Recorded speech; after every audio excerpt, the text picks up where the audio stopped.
Hey class, Prof JC here, and this week we're looking at this idea of CQ drive. That's chapter 3, and then if we move on over here to chapter 4, it would be CQ knowledge. So we want to touch on both of these this week. Here's how David Livermore, here's how he would define CQ drive. And remember, this is all a process. We talked about that in last week's video, that this is the process of cultural intelligence. Well, it's a process. It's not a one thing and you read a definition and become this. It's a process that we're continually moving through, right? So he would say this: the leaders with high CQ drive are motivated to learn and adapt to new and diverse cultural settings. Their confidence and their adaptive abilities will influence the way they perform in multicultural situations. Okay, so that drive is this: I'm willing to learn, I'm willing to adapt. So you can put me in any kind of a situation, any kind of a cultural situation, I'm going to learn, I'm going to adapt. Okay, so I'm going to watch the things around me, and I'm not going to go with my mindset of, well, this isn't how we do it in the United States of America. No, I'm going to walk in and I'm going to say, hey, well, this is different, but how do I stop and how do I learn? How do I listen? Right? That's CQ drive. Okay. Now remember that. We'll come back to that. Okay. So that's CQ drive. Let's move on. And I'm not going to say too much about that. There's a lot of work we need to do around that, but I kind of want you to know what that is. Okay. And then I've got a reflection question for you in a second. Let's move on to CQ knowledge. Okay. What is CQ knowledge? Leaders high in CQ knowledge have a rich, well-organized understanding of culture and how it affects the way people think and behave. They possess a repertoire of knowledge about how cultures are alike and how they're different. They understand how cultures shape behavior. It gives a great story in chapter 4 about Walmart. It talks about after 8 years of struggling in Germany, Walmart sold its 85 stores. There are 85 Walmart stores they sold. I think they took $1 billion loss, right? Yeah, they filed a $1 billion loss. Many journalists have theorized what led to Walmart's failure, given its huge success at home, but it's widely agreed that its primary flaw was in ignoring the cultural differences between the United States and Germany. It tried to apply its success formula here in the United States to a German market without modifying it. Whether it was the products they offered, the ways items were displayed, the greeters at the entrance, or the policies used in the employee handbook, Walmart's stint in Germany seemed to be a case study of what happens when greater attention isn't given to understanding the relevance of the relevance of cultural differences. I will never forget the first time I was in South Korea and I went to McDonald's in South Korea.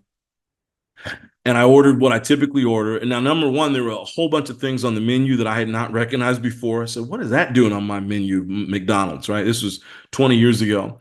And what was on the menu, what I did see, my cheeseburger was there, fries, but everything was smaller, everything. So I ordered what I typically would order as like a cheeseburger and then a fry or something like that. And then I opened the bag and I said, what's this? I'm not going to get full on this, right? I need to order. So I had to go back and order 2 more. They had kind of a weird taste to them. But here's the deal. McDonald's understands their customers, right? I've heard that if you go to Hawaii and you go to McDonald's, they're all for spam because they understand their customers. They understand. And I'm sure that works that way around the world. So again, there's CQ drive.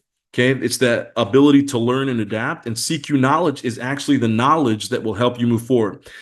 So here's what I want you to do for your questions this week, okay? First, I want you to define what CQ, just based on what we talked about here, okay? What is, and if you have the book, you can define it based on the book. What is CQ drive, okay? And then the second part of that question, what could hold you back from having higher CQ drive, okay? And you've all taken the test, you've taken the assessment, okay? Is there anything that could be holding you back, especially if you have a lower score in CQ drive? What could be holding you back from having a higher score in CQ drive? Second question, what is CQ knowledge? And then the second part of that question as well, what could be holding you back from having higher CQ knowledge, right? Are there things that you need to do better? Are there books you should be reading? Are there YouTube videos you should be watching? Whatever it is, I want you to think about that. And then here's for the third question, I want us to be reflective, okay? On page 45, it says this: sometimes our reluctance to work with another culture stems from something in our past experiences. I want to share something transparently with you very quickly. Growing up, I grew up in the Rust Belt in Indiana. I was adopted from South America. Okay. I'm Afro Latino. I was adopted from South America, grew up in a white family, adopted by a white family of educators. Almost everyone in my family were teachers. My dad is a former Marine. And so I just had that, my way of growing up was, was just unique. And in my hometown, there weren't very many Hispanic people. There were a lot of white people, and there was a large group of black people. So we primarily had white and black. Now, because I was adopted into a white family, I grew up in a whiter neighborhood. But don't think it's I don't want your mind going anywhere. I grew up in a trailer park. So you talk about, wow, an Afro Latino placed in the Rust Belt, growing up in a trailer park. It was a wild, wild growing up. But then as I got older and started getting out into the larger community, started making friends, the one group of people that I could not be friends with, or they didn't want to be friends with me, I was open, but it would be the black people on the other side of town. And that was an interesting thing. Okay. And truth be told, I got made fun of. Now, some of it was my parents didn't know. My mom was whiter than white. Like, she's from Sweden white. Like, that's how white she is. And she would cut my hair, and I'd have the worst haircuts. And they would, they didn't understand how important it was to get nice shoes and nice. And so that, they'd give me $20 and tell me to go to Walmart to pick out my, new clothes for school. So my parents just didn't have any clue as to, how to make their child, somewhat acceptable, right? Ridiculous, man. I mean, it's like my mom would put a bowl on top of my head and just, zipper, no fade, no. She did the best she could, though, right? I'm giving her a hard time. So there were things I could have done better, right? To try to, make myself more palatable to probably most people. But the black community, and some of it was, I found out just by being light skinned. I was much lighter skinned than most of the black people in my city. And so because of that, I just was an out. And so I always tell people I was too dark for the white folks. I was too light for the black folks. And so I had to grow up with that, right? I had to grow up with this. And so I will tell you, as I grew up with both white and black crowds, interesting enough, at one point, this is years ago, I was on staff at a large church. They had an Hispanic ministry, and I spent about 3 or 4 years with their Hispanic ministry. And that was the first place I ever felt at home. I just loved it. The food, the culture, how they were. I'm loud and boisterous. I like to give hugs. I like to receive hugs. And it was the first place, right, where I felt like, oh my goodness, these people are like me. We're all loud. We're all passionate. We all get, angry sometimes. And, we like to give big hugs and stuff. But because of how I grew up with white and black people, being called names from both sides, right? I wrestled as I got older, okay, with having relationships and trusting people from both of those sides. Now, because my parents were white and I had a white family, I probably actually leaned more into that side as I grew up and went to organizations and places that lean more into that. And still, I'm at Point Loma, and if you look around the staff, I'm one of the few, right? So there's probably still some of that there, but today it's not as, it's not debilitating. A while back I went to Atlanta, Georgia. It was last summer actually, and did some training out there with the CDC actually, and the very diverse group. And I loved it. Man, a lot of white people, Hispanic people, Asian people, black people. Those are my favorite crowds. When you get somewhere where it's so diverse, that's where I feel most at home right there, right? When there's no major race, we're all just trying to fit in together. I love that. But I say all that to say, based on that question, because I want you to, be transparent as well. I struggled in my relationships growing up, trusting white people because of things that had happened when I was younger, and also trusting black people. Right. So I would go into a room for a while and I wouldn't quite understand, or I'd kind of keep to myself, or I wouldn't want to make friends because of what I experienced. Right. Now, as I've gotten older, it's just not been an issue. Right? No one's brought it up. And again, I came from a small town with small minded people. So I'm sure that was a big part of it. But that impacted me for several years. Now I've gotten over that, right, many years ago, and part of it was I joined the U.S. Army at the age of 19, and I was around every different kind of race, and I loved it, and I succeeded in there, and I had a wonderful time with all kinds of different people. And my battle buddy in basic training was, his name was Okona, and he was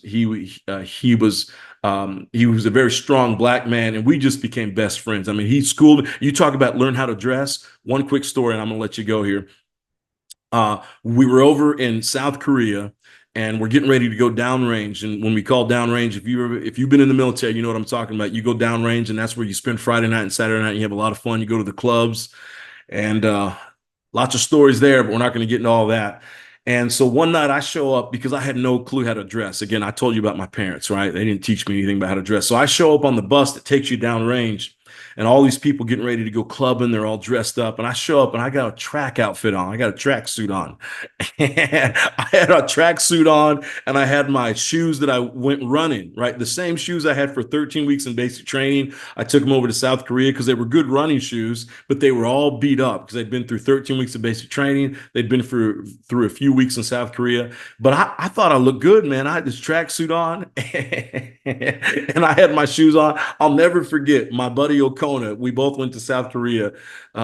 He was a big, handsome black dude, and I get on the bus with him, and I just remember he looks at me up and down. He had a couple of friends with him; they were my friends too. So, and they all look at me up and down, and he just put his head down. And he said, "Jay," I'm not going to tell you exactly what he said, but he said, "JC, what are you wearing?"